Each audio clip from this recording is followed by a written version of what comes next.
President Biden's trip to that electric vehicle plant comes as gas prices are soaring, as I mentioned. Right now, the average price of a gallon in the United States is $3.41, according to AAA. That's up $2.12 from 1 year ago, more than 60% increase.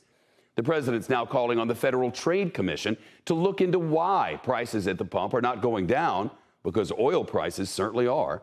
CNBC senior White House correspondent Kayla Tausche live in D.C. Kayla?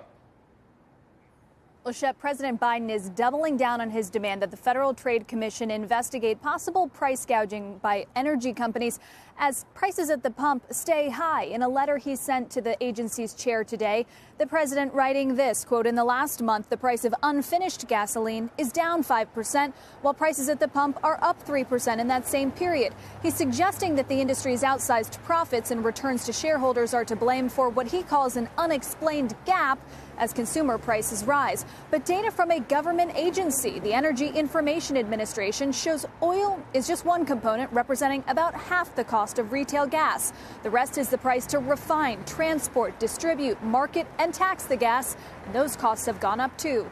Mr. Biden, like previous presidents, is under immense political pressure to tame inflation and reverse the trend of spiking prices, with fuel costs up 60% over last year when people weren't driving as much.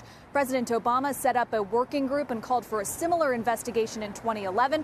President Bush did the same in 2006. But experts say it's more theatrical than practical.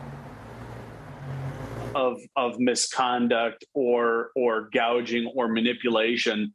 And that's simply because this is a global phenomenon. The Biden administration has blamed OPEC for keeping supply limited and asked allies overseas, specifically in Asia, to coordinate a release of emergency reserves to bring more oil to the market and to bring prices down.